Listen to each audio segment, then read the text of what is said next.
Welcome to Man Does Tech, where I solve the problems you didn't even know you had. In this video, I will show how to make ice cream lollipop updated.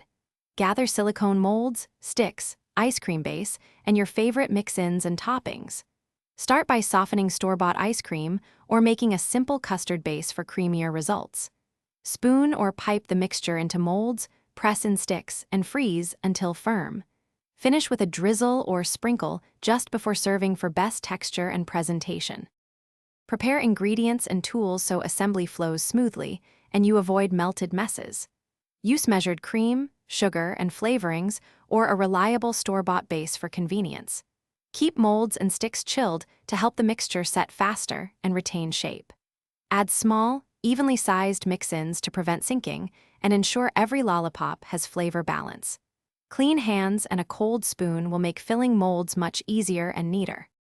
Hey, if you're finding this helpful, please subscribe and like so I can keep sharing tasty ideas. Quick recommendation: grab the new Kindle Paperwhite to read recipes and dessert inspiration anywhere without splattered pages. It's lightweight and holds a ton of cookbooks. Check the description for the link and other deals if you want one. Thanks for the support, and now let's get back to the video. Focus on assembly techniques that keep lollipops intact and picture perfect. Fill molds about 3/4 full so frozen mix can expand without overflow.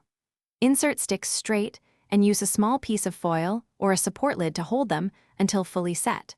For decorations, use a quick glaze or melted chocolate and sprinkle immediately to avoid streaking. Store finished lollipops flat in an airtight container to maintain shape and flavor. Thanks for watching. If you found this helpful, don't forget to like and subscribe.